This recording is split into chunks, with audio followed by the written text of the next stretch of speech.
Hi, I am Stephen J. Cochran, author and game designer.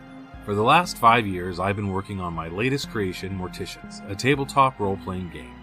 On Living with Reaper, we'll be sharing insight into storytelling, the game's design, and lore. So sit back in that recovered lounge chair and crack open a ration. This is Living with Reaper. Hello and welcome to another episode of Living with Reaper. I'm your Reaper, Stephen J. Cochran, and episode 11, right on, made 11 episodes. It's awesome. Really exciting stuff. Today I wanted to talk a little bit about NPC development and story, specifically on plot twists or how to properly develop a story, and to kind of walk you into my thought process, how I got here. We're going to talk a little bit about Fallout that is streaming right now on Prime. I've been playing Fallout since Fallout 1 came out in the 90s when I was a teenager, and a big fan of the series. A lot of themes from the Morticians world come from Fallout inspiring.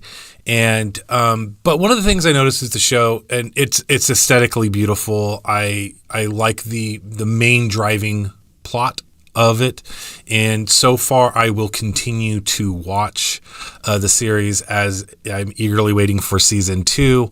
But I don't watch a lot of TV shows for long periods of time, and one of the main reasons for that is there seems to be within the industry degradation of character development and character motive. And so what do I mean by that? So you watch a show, things are going good, you like it, everything's fun, but then the character does something that you don't feel is appropriate for that character. For me, that's a major turnoff. Once or twice, it's like, okay, I'll let it go. You take these leaps into these imaginative worlds. But if it continues, if it happens a lot, then it breaks the fiction in which we're supposed to be engaged. And for example, in Fallout, when I was discussing this with my wife, everything I liked about the show, and a couple of things that kind of was like, well, I don't understand why they did that. One of the first things, and if you haven't seen the series, spoilers, I'm going to be talking specifically about episode 1 and not the rest of the story. So if you haven't seen episode 1, season 1 of Fallout on Prime, then you might want to skip ahead for about 10-15 minutes. So one of the issues I had that I feel is poor character development is the protagonist. We're introduced to her, and she is a vault dweller, and she's very sweet, and she's played as being energetic and outgoing and wanting to do certain things.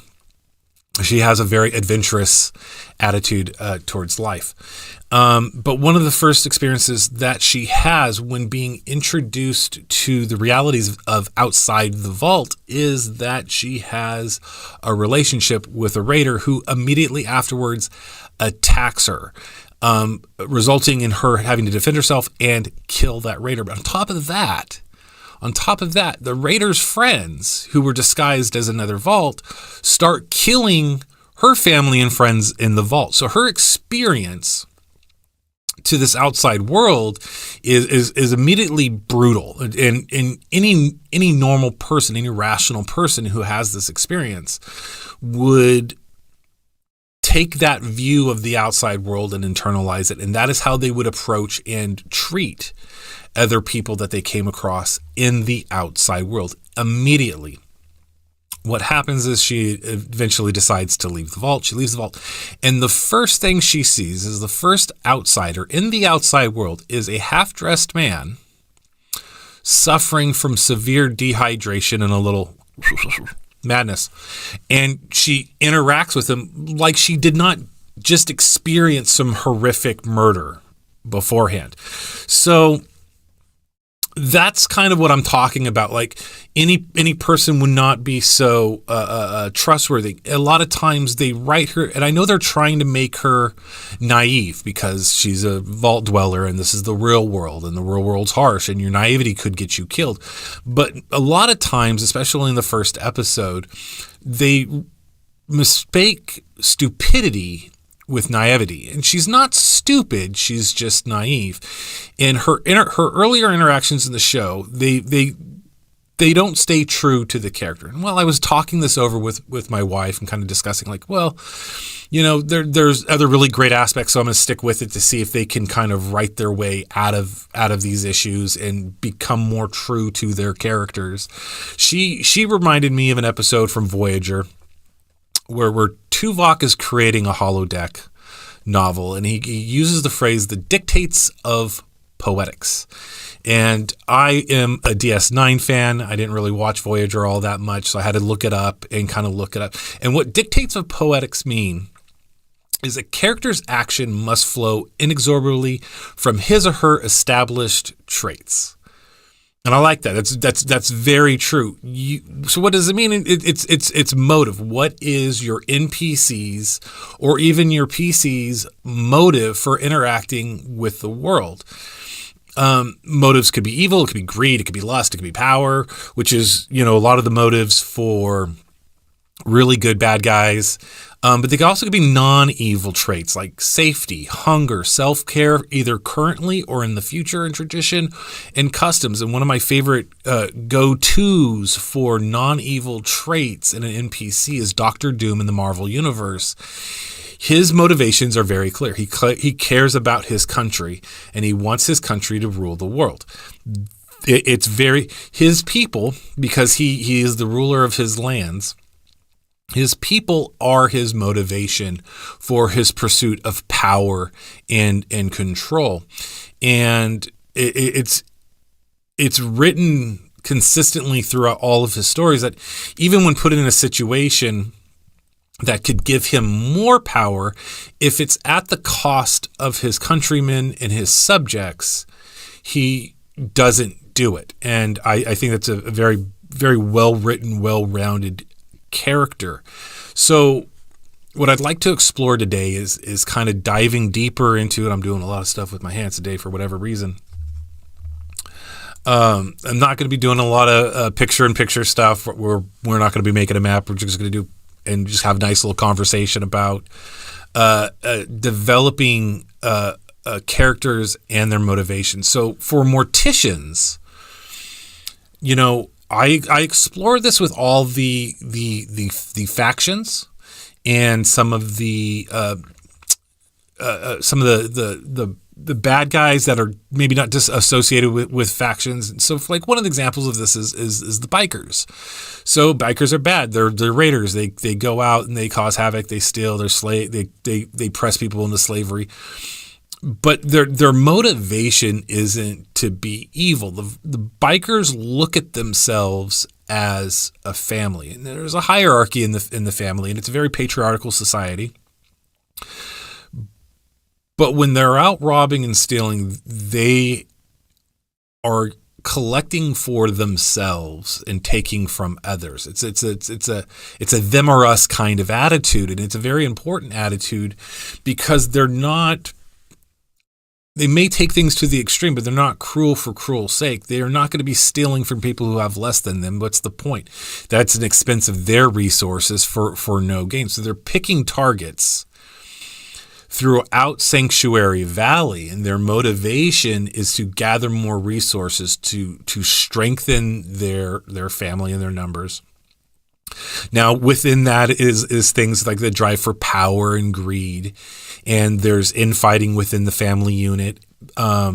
There's motivations there's political motivations of trying to get more authority over others, or someone thinks they have a better idea of taking care of the group. There is this great line from the TV show Fallout where it's like, oh yeah, the same thing. Everyone wants to save the world, but no one can agree on how to do it. And the inner conflict within the bikers, there's a lot of that disagreement to where there's these power struggles, but everyone's motivations are clear. They know what they want, and they go for it. Nomads are very similar with the bikers, but they've taken on a role of being less aggressive. Nomads are running under this idea that large societies are not safe. And so they just travel the world, avoiding large groups of people while simultaneously trying to protect their own. They can be aggressive, but for them, that's a major use of resources. So the family unit is a lot smaller, and they survive by scavenging. They have no interest on creating or getting into agriculture. They want to keep moving.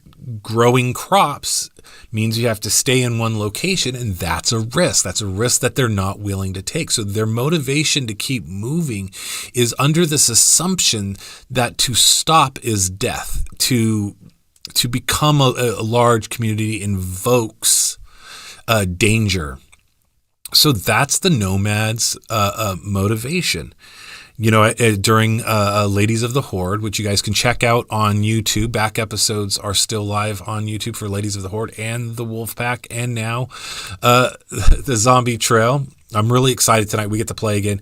We took a little bit of a hiatus, and so tonight we get to go back to the story. So I'm really excited to play that today.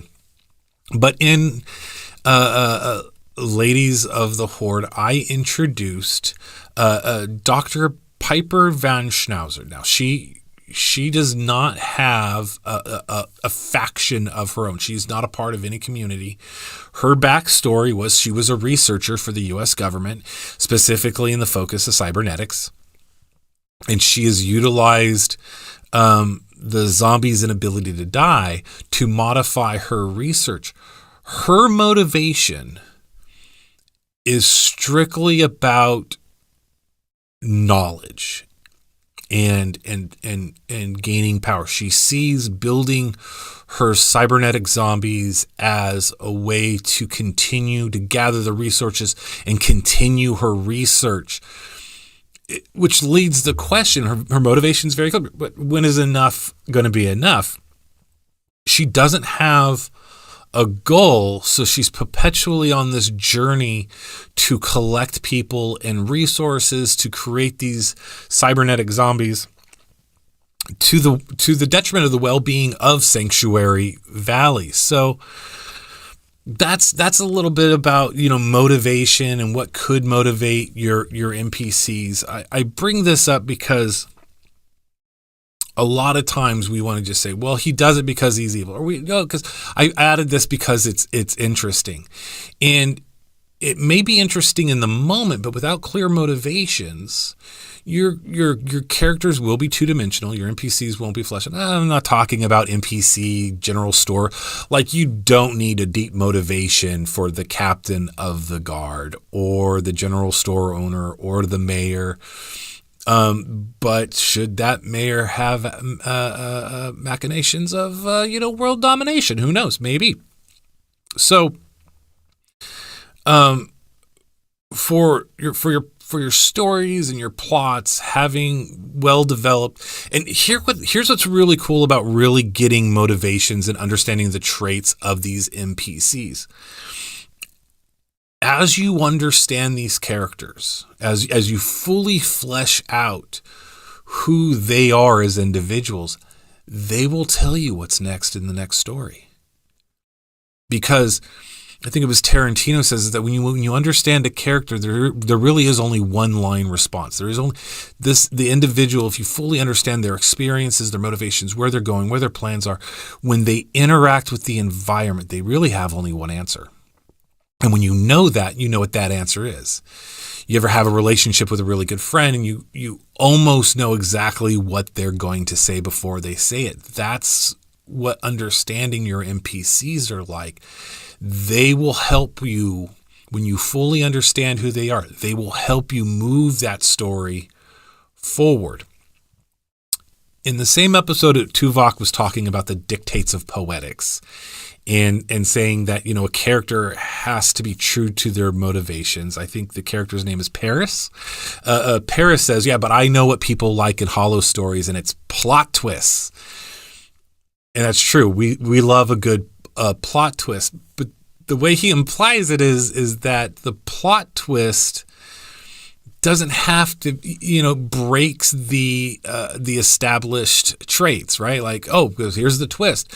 But there are actually rules to plot twist, and I kind of want to explore that a little bit because plot twists are so much fun in stories, the moment you drop the plot bomb on your players and there's a twist, the reaction from them is priceless, and it's probably one of the best tools you have. So, regarding plot twists, the plot twists are great as long as you follow the rules. So what are the rules? It must be plausible. So whatever plot twist you're throwing at them, it has to be plausible. It must be a surprise.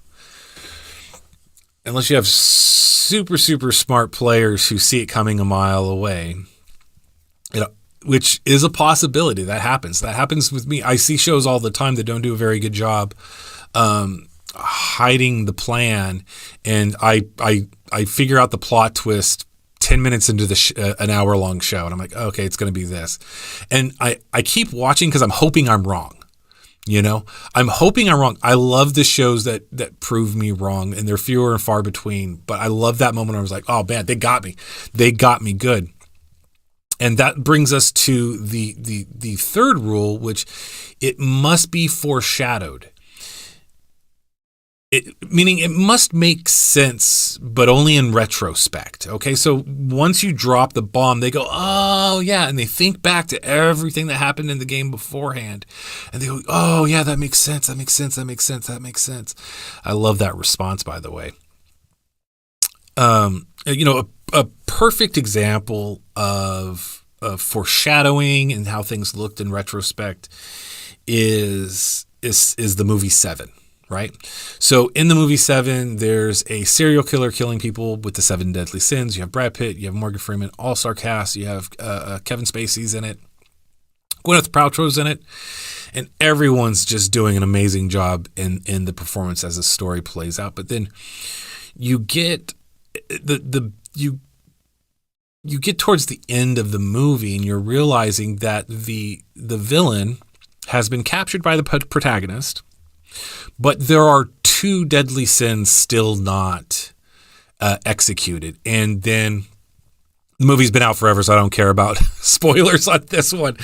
But then it gets to what's in the box, right? The what's in the box moment is a great plot twist. Really, and when you look at you have the Gwyneth Paltrow character introduced early on in the story, so obviously she's going to be utilized, but then she's not part of the main plot, and she is forgotten. And you, as a viewer, do stop caring about her because the focus is, from the beginning of the show, the relationship between Brad Pitt's character, Morgan Freeman's character, as detectives, and the villain, and then it's popped. Oh, well, that's where she's at. That's the twist, and this is how we're going to get to the last 2 7 deadly sins.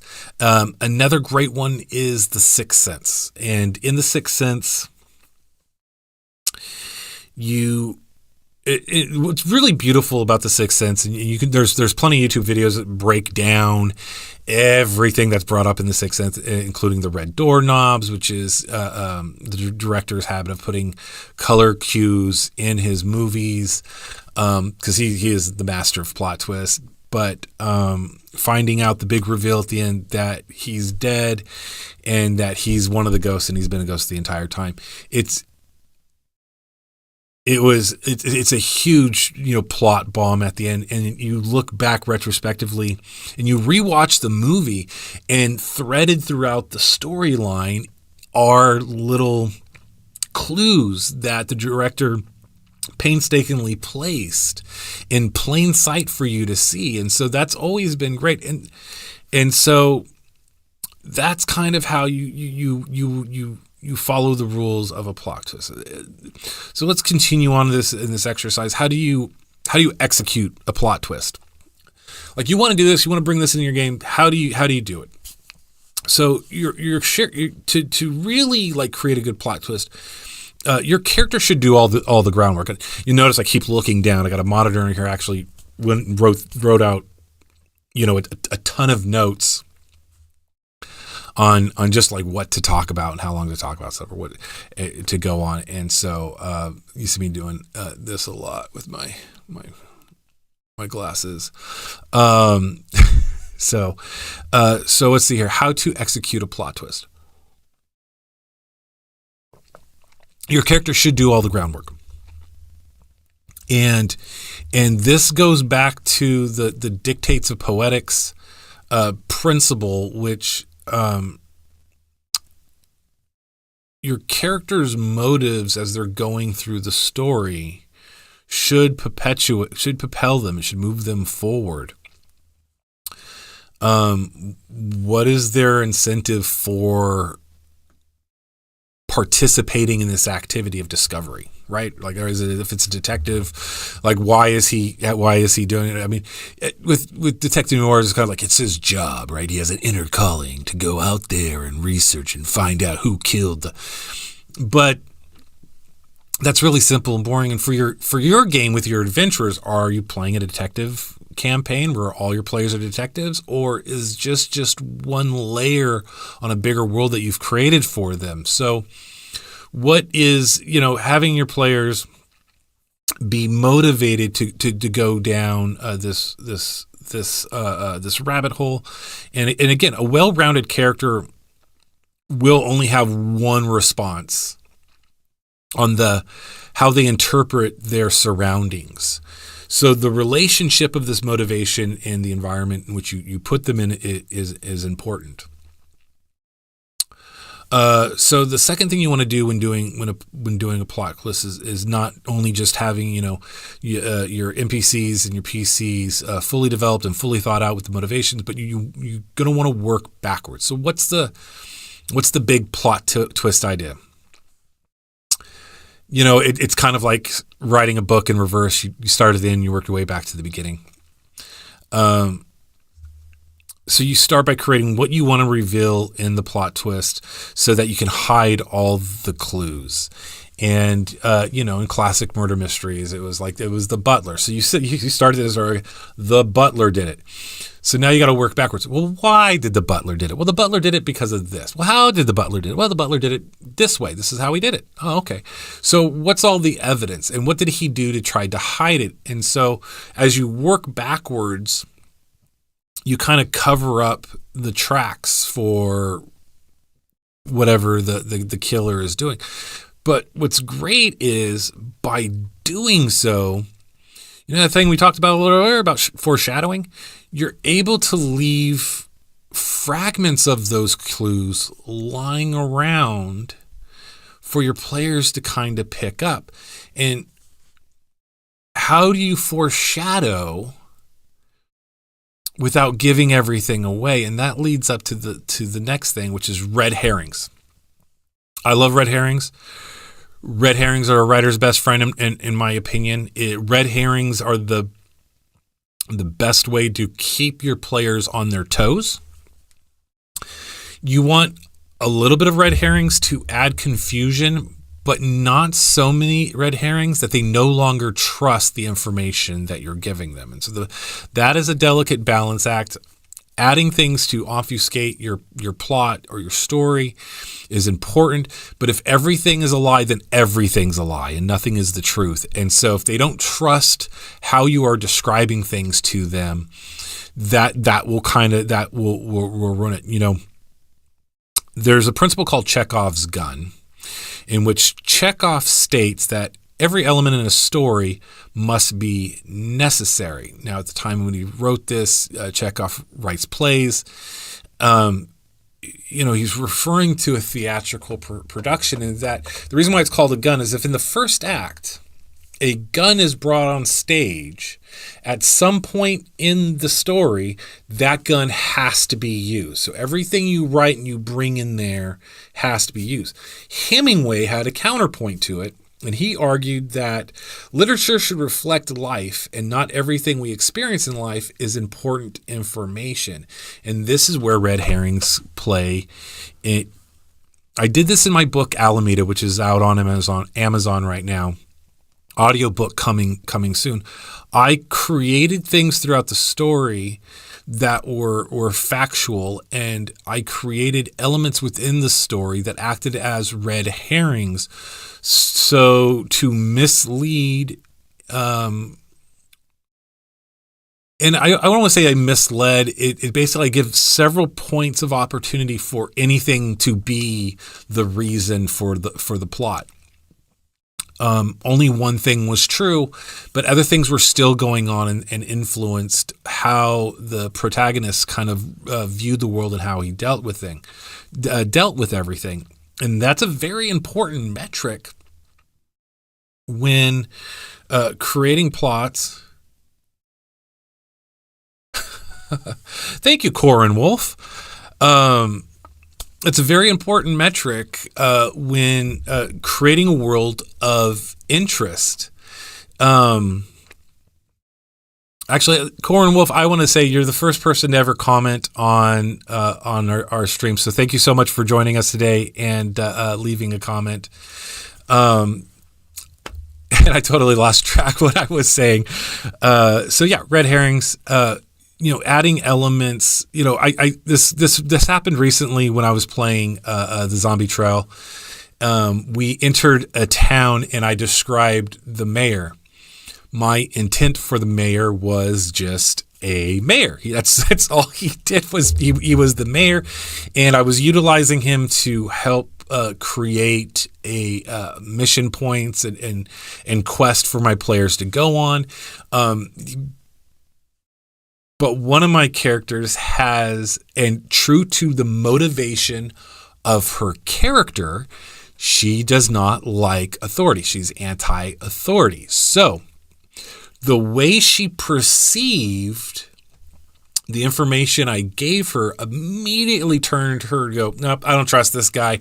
I'm going to go do something else. While other characters are like, well, let's engage and talk to him and everything. And it gave an opportunity to create seeds of suspicion in other ways that perpetuated the story and the interactions with other members of the community for the remainder of that story. Once the second shoe never dropped, it was just kind of like, oh, I just don't like him because I don't like him, which is always a fun mechanic to play anyway. Incredibly underrated. I enjoy you guys and gals content. Also was part of the Kickstarter. I look forward to seeing how this channel grows. Hey, thank you once again. Kickstarter's coming out soon. Things are being manufactured. We are super excited. We're working out shipping right now. So expect to get an email soon about shipping of the products if you're not one of the LGS pickups. So that's always fun. One of the things is layer twist, more than one reveal.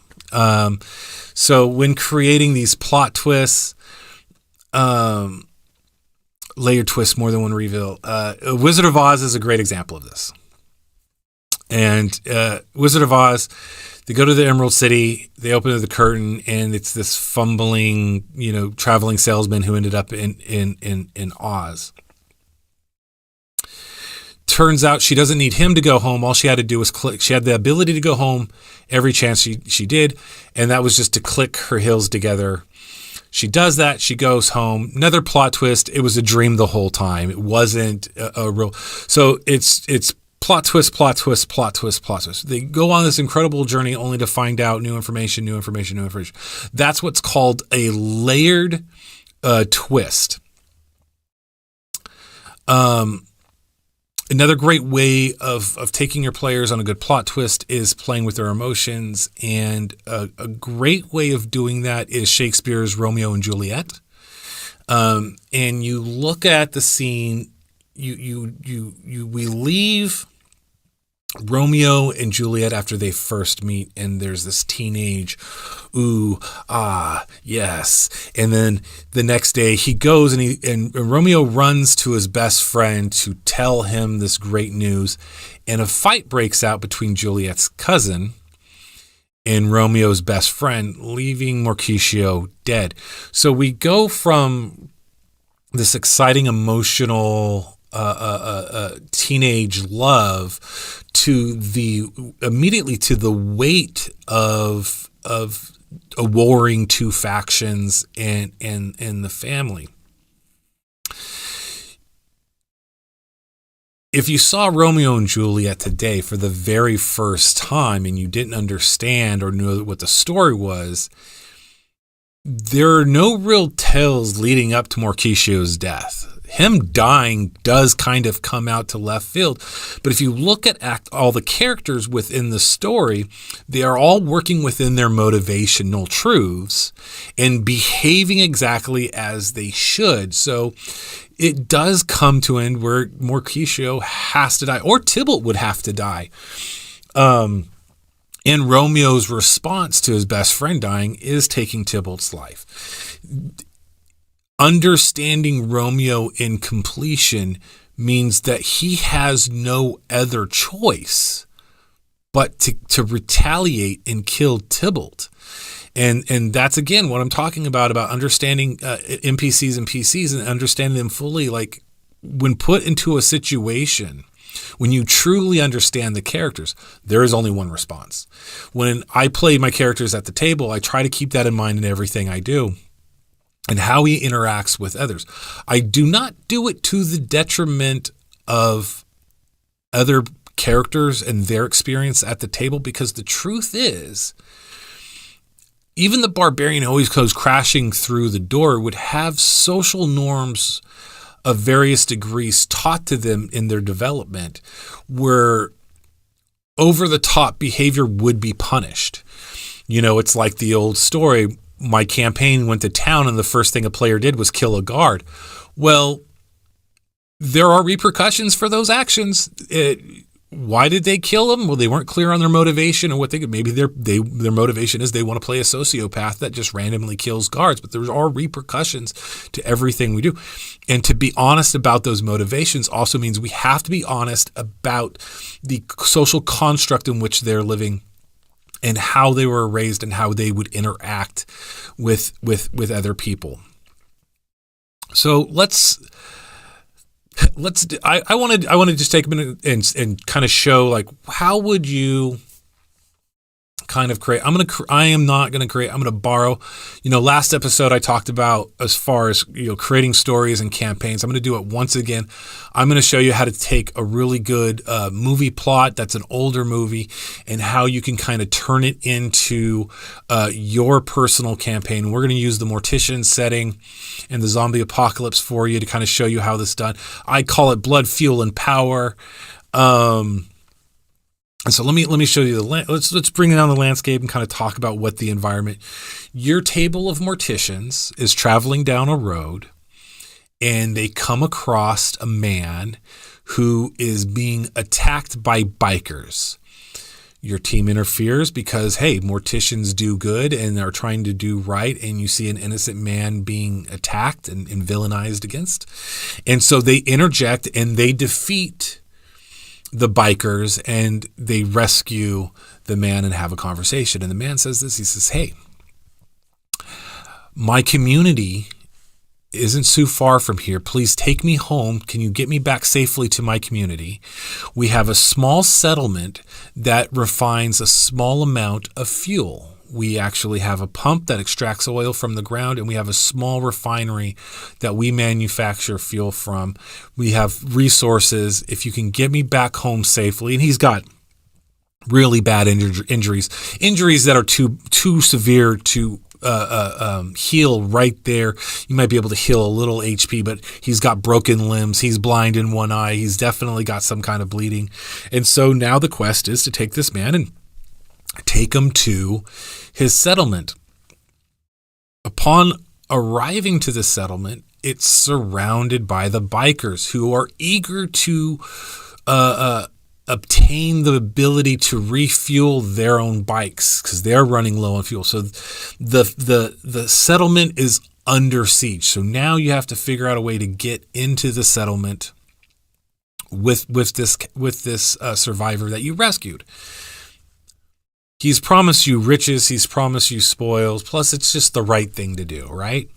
So then you get inside. Unfortunately, the man you tried to save had internal bleeding and he passed away. And now the residents inside are thankful that you returned him, but do not wish to honor the agreement you had with him, because whatever agreement you had with him died with him. And that should give you a clue as to what I'm talking about. But then that settlement gives your players an opportunity to help. They say, hey, look, we will honor what he offered you if you help us defend our settlement and get rid of the bikers.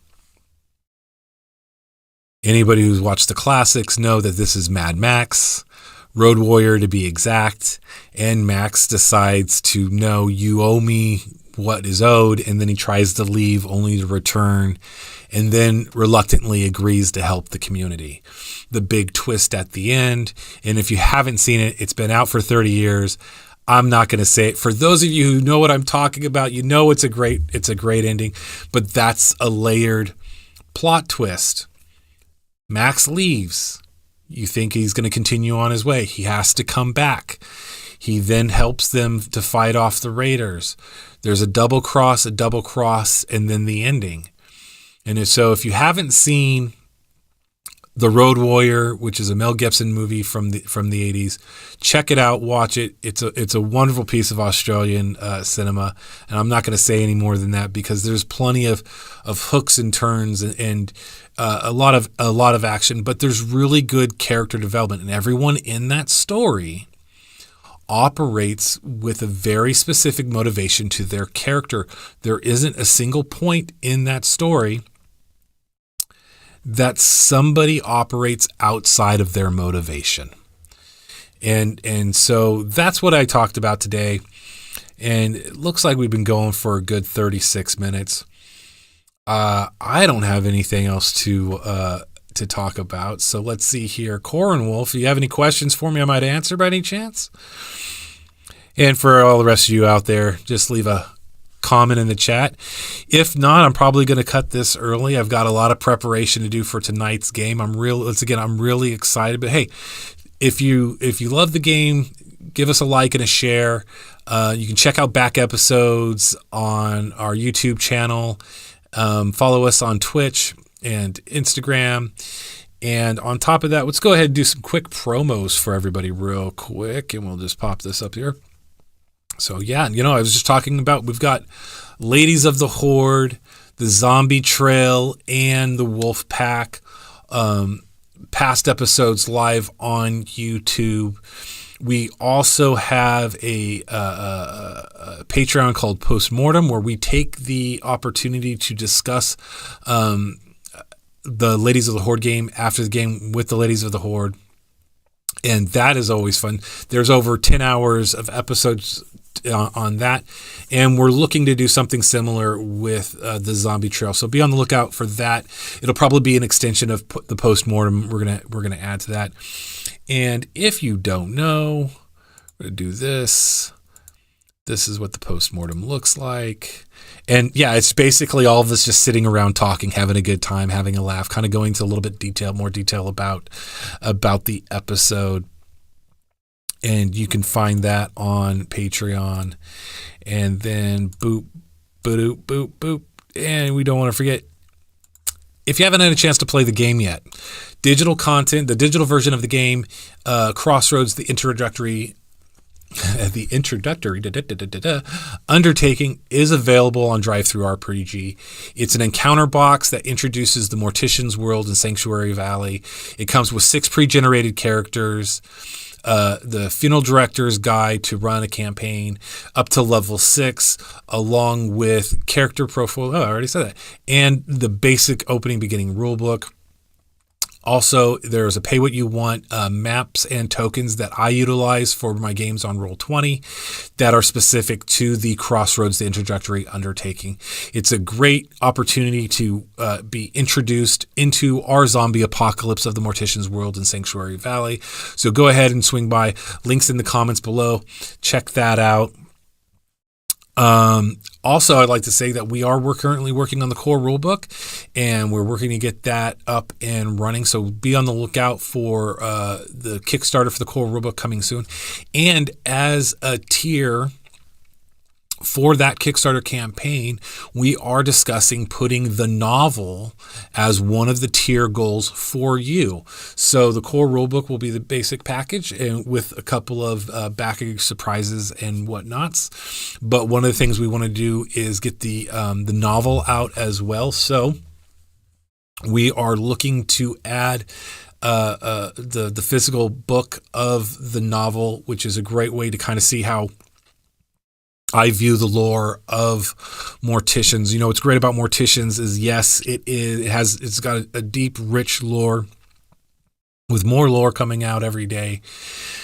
That as beginning funeral directors, you can take from, borrow, manipulate, exchange. But if you're one of those people who just like to see the lore and go for a ride with it, it's all there, fully developed, a lot of motivation with the characters and their development and why they behave the way that they do.